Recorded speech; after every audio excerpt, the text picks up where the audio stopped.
Subject कठिन, तो उसे समझना कठिन है, और समझ गए तो उसमें विवेक करना कठिन है। इसीलिए सद्गुरु कबीर कहते हैं कि ज्ञान की बातें हमारे अंदर कैसे बैठेगा, कैसे आएगा, ताकि ज्ञान की बातें समझ करके हम कल्याण कर सकें।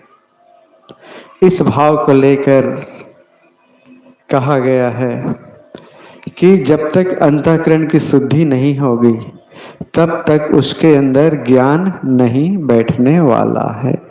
इसीलिए सद्गुरु ने कितना सुंदर कहा, तय सुतमान हमारी सेवा, अतो कह राज देवो हूँ देवा। सद्गुरु कबीर साहिब कितनी सुंदर बातें कहते हैं। ऐ सुत, सुत कहते हैं पुत्र को और सुत कहते हैं शिष्य को। तीसरी कहते हैं ऐ बेटा तू सेवा कर। बुजुर्गगण कहते हैं, दादा पर दादा कहते हैं बेटा तू सेवा कर, सेवा करने से मेवा मिलेगा। ये हर गृहस्थी के घर में दादा दादी को कहते सुनने मिलता है, बेटा सेवा करो तो मेवा मिलेगा। इस प्रकार तो कहते हैं तय सुतमान हमारी सेवा।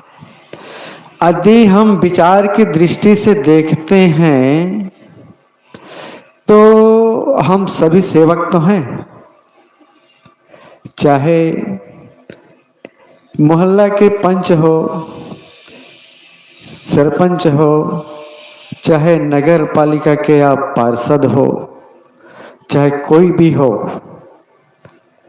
या आप एमएलए हो, मुख्यमंत्री हो, राष्ट्रपति हो, प्रधानमंत्री हो, चाहे ऑफिसर हो, कोई भी हो, विचार की दृष्टि से देखा जाए तो हम सब सेवक ही हैं।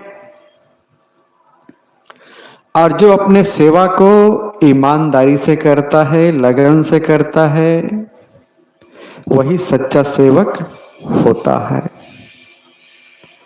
वैसे तो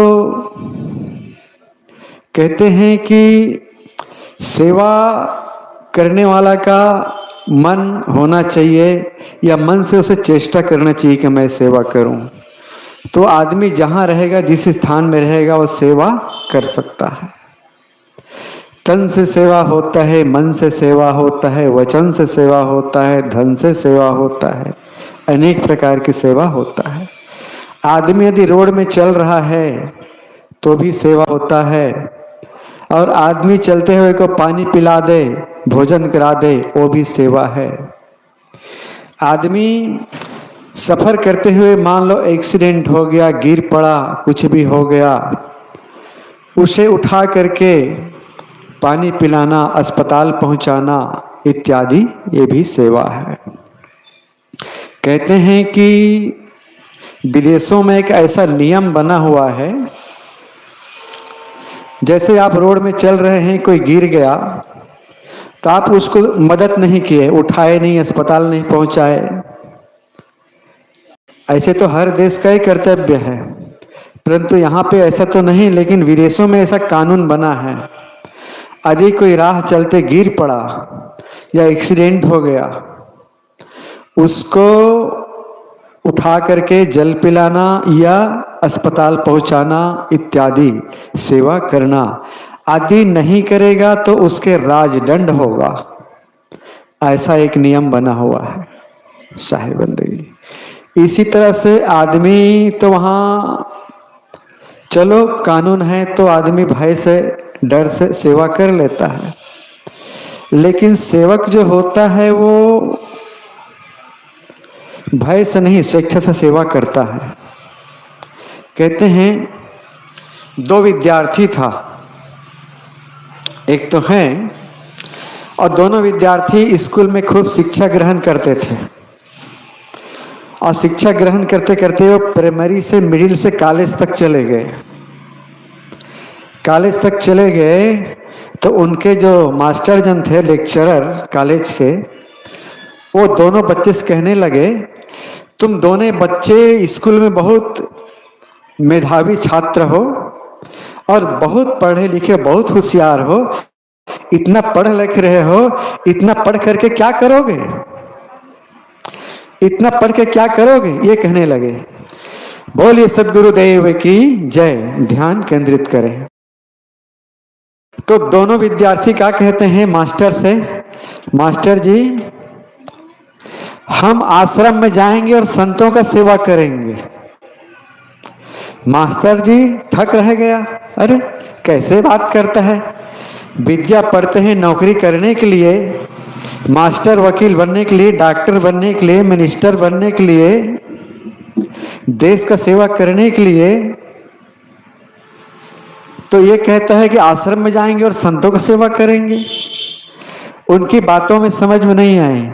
ऐसे कोई लाखों में एक आध बच्चे कह सकते हैं, बाकी तो संसार के सबका एक ही लक्ष्य है कि हम पढ़ेंगे लिखेंगे, खूब धन कमाएंगे, बढ़िया मकाम बनाएंगे, बढ़िया परिवार बसाएंगे और सुख से जीवन बिताएंगे। यही आदमी का लक्ष्य रहता है। और माँ बाप कहता है मेरा बेटा पढ़ेगा लिखेगा खूब तो मेरा नाम करेगा, धन कमा के देके देगा तो मैं सुखी से जीवन जीऊंगा। ये पूरे संसार का लक्ष्य है। लेकिन ये कोई नहीं कहेगा कि हम जाके संतों का या बूढ़ों का सेवा करेंगे। आज देखिए मदर टेरेसा पूरे विश्व में नंबर 1 है, आई है किसमें, सेवा करने में, और उनका नाम अमर हो गया, सेवक में अमर हो गया। तो कहते हैं कि हम आश्रम में जाएंगे, जाकर सेवा करेंगे। और आज दोनों विद्यार्थी आश्रम पर गए और आश्रम में जा करके संतों का सेवा किए, और सेवा करते करते करते वो क्या हुए, सेवक से स्वामी हो गए। मतलब सेवक से शिष्य से वो क्या हो गए, साधु महात्मा हो गए। और वो कौन है, आज भी वो संत वर्तमान में है। एक हैं श्री उत्तम साहेब जी, बुरहानपुर में हैं, और एक उनके और साथी थे, उनके शरीर छूट गया। दोनों साधु हुए, साधु होकर के संतों का सेवा किए और वचन से समाज का सेवा किए, ज्ञान अमृत से। और इसी तरह से आज दोनों अपने नाम को अमर के लिए और जा कर के एक सच्चे सेवक, एक संत बन गए। इस प्रकार के आदमी सेवा करता है। इसी प्रकार एक छोटा सा उदाहरण और दूं मैं। कहते हैं एक गृहस्थ व्यक्ति था जो घर से संपन्न था। उन्होंने अपने बच्चे को खूब पढ़ाया लिखाया, खूब पढ़ाया लिखाया। अब जब लड़का पढ़ करके सब शहर से आया, जब लड़का शहर से पढ़ करके आया, माँ बाप का नमस्कार किया, बंदगी किया और खा पी के आराम किया, तो दूसरे दिन पूछता है बेटा खूब पढ़ लिख लिया, पढ़ लिख लिया, पढ़ लिख करके क्या करोगे, जाओ कहीं वैकेंसी भरो और नौकरी करो, नौकरी करो, तनख्वाह लाओ, मेरे नाम चलाओ समाज में, संसार में। इस प्रकार के बच्चे से कहता है। तो बच्चा कहता है मैं नौकरी नहीं करूंगा। बच्चा कहता है मैं नौकरी करने के लिए पढ़ा लिखा नहीं हूं। तो पिता कहता है किस लिए पढ़े लिखे हो? तो पुत्र कहता है मैं समाज का सेवा करने के लिए पढ़ा लिखा हूं। पिता कहता है बेटा समाज का सेवा करोगे, नौकरी पाकर के भी समाज की सेवा करते हैं डॉक्टर, वकील, पुलिस। तो बोलता है मैं नौकरी करके नहीं, नौकर बन के सेवा नहीं करना चाहता, मैं सेवक बन के सेवा करना चाहता हूं। ये अपने वो पिता से कहता है। पिता कहता है जाओ वैकेंसी भरो, बड़ा नौकरी करो। लड़का इनकार कर देता है मैं नौकरी नहीं करूंगा, नौकरी नहीं करूंगा। जो नौकरी करता है और धन लेकर के जो नौकरी करता है, मजदूरी लेकर जो नौकरी करता है, वो जो है एक नौकर कहलाता है। और स्वेच्छा से जो सेवा करता है वो सेवक कहलाता है। इसलिए मैं सेवक बनना चाहता हूँ, नौकर बनना नहीं चाहता हूँ।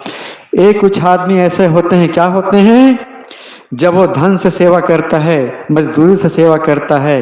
कुछ कामचोर प्रवृत्ति के आदमी होते हैं, वो क्या कहते हैं रघुपति राघव राजा राम, और जितने पैसा उतने काम।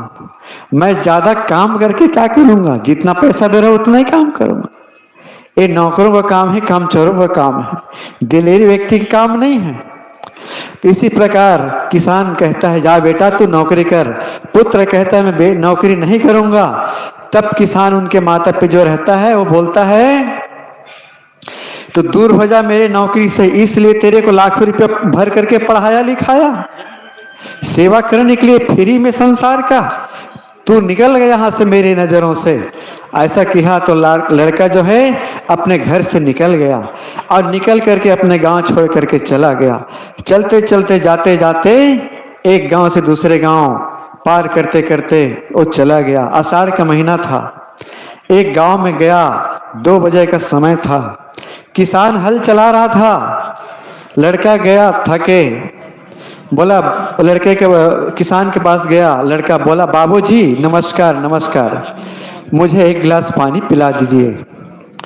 तो किसान उसको पानी पिलाता है, कुशल मंगल पूछता है और पूछने के बाद में बोलता बेटा तू बहुत भूखा है। किसान के लिए रोटी आया था। उस बच्चे को, उस लड़के को किसान ने रोटी खिलाया, पानी पिलाया। 1 घंटा किसान जो है छाया में आराम किया वो लड़का। उसके बाद में लड़का किसान के पास कहता है बाबूजी आप सवेरे से हल चला रहे हो, इसलिए आप जाकर आराम करो, मैं हल चलाऊंगा। मैं आप पानी पिया हूँ, रोटी खाया हूँ, मेरे अंदर एक शक्ति आया है, आप जाकर आराम करो। वो जो लड़का है, वो सेवक जो है वो हल चलाने लगा और किसान आराम करने लगा। शाम हुआ, किसान पूछता है नौजवान से बेटा कहाँ जाओगे।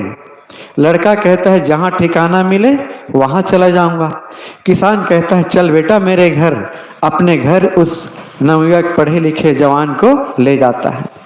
कुछ दिन बीतता है तो किसान को कहीं जाना होता है बाहर गांव 4-5 रोज के लिए।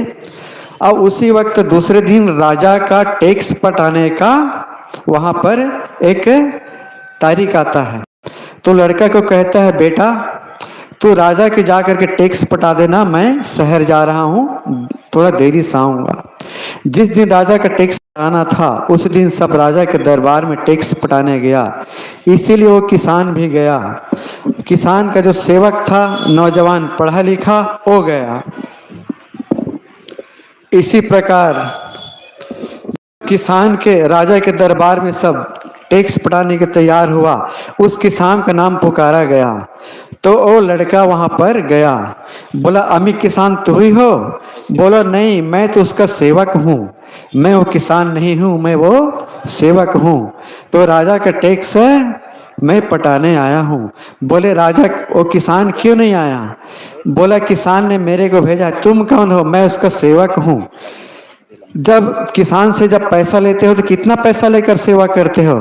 बोलता है मैं पैसे से सेवा नहीं करता हूँ, मैं सेवा भावना से सेवा करता हूँ, कोई पैसा लेकर सेवा नहीं करता। इतने में वो राजा अब उससे प्रभावित होता है। अब प्रभावित होकर के कहता है कि तुम्हें जो कितना पैसा देता है, तुम फ्री में सेवा करते हो, अजीब सेवक हो, इसलिए तुम हमारे राज दरबार में सेवा करो। ये वो किसान से राजा कहता है। तो कहता है मैं आपका हुक्म नहीं मानूंगा। राजा बोलता है मैं राजा हूँ, मेरा बात मानना पड़ेगा। बोलता है आप राजा हो चाहे कुछ भी हो, अपने राज्य के राजा हो, मैं सेवक हूँ, स्वतंत्र सेवा करना चाहता हूँ, इसीलिए मैं जो है आपका बात नहीं मानूंगा, मैं अपने स्वामी का बात मानूंगा। ऐसे कह करके वो जो किसान है वो जाता है। अब बोलता है तब वो राजा जो है, किसान जो है कहता है कि राजा से आदेश निकलवाता है। राजा आदेश निकालता है कि तुम पढ़े लिखे हो, मेरे राज दरबार में आकर के सेवा करो। सेवा करते करते राजा उससे प्रभावित हुआ और प्रभावित हो करके उनको वहीं एक सेवा करता रहा। और सेवा करते करते करते एक दिन ऐसा हुआ कि उसके घर में कोई राजा का कोई वारिस नहीं था, युवराज राजकुमार नहीं था। तो सेवक के सेवा से प्रभावित होकर के उस सेवक को राजा ने राजा बना दिया। उसको राज दे दिया। इसी को सदगुरु कबीर साहब कहते हैं, तय सुत मान हमारी सेवा और तो कह राज देवो हो देवा। मैं तुझे एक ऐसा राज दूंगा जो राज होगा शाही बंदगी, शाही बंदगी। बोले सदगुरुदेव की। बस बस कुछ पल में अपना वाणी को विराम दूंगा। तो कहते हैं, वो कहता है कि सदगुरु कबीर कहते हैं, तय सुतमान हमारी सेवा तो कह राज देव हो देवा।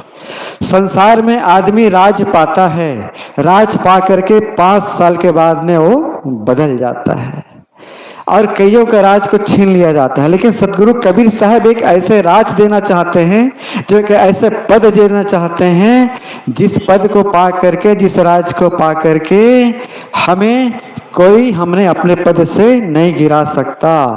एको बार न होई है बाको और बहुरी जन्म न होई है ताको। जो राज तुझे दूंगा उसे तेरे से कोई छीन नहीं पाएगा। इसीलिए तय सुतमान हमारी सेवा तो कह राज देव हो देवा। इस वाणी को हमें मान करके हमें सेवा करने के लिए एक इसी प्रकार हम सबको चाहिए सेवा करना चाहिए, तन से, मन से, धन से, वचन से।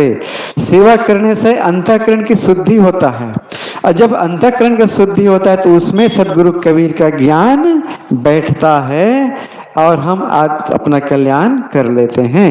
इसी भाव को लेकर के मैं पर यहाँ पर अपने वाणी को विराम दे रहा हूँ।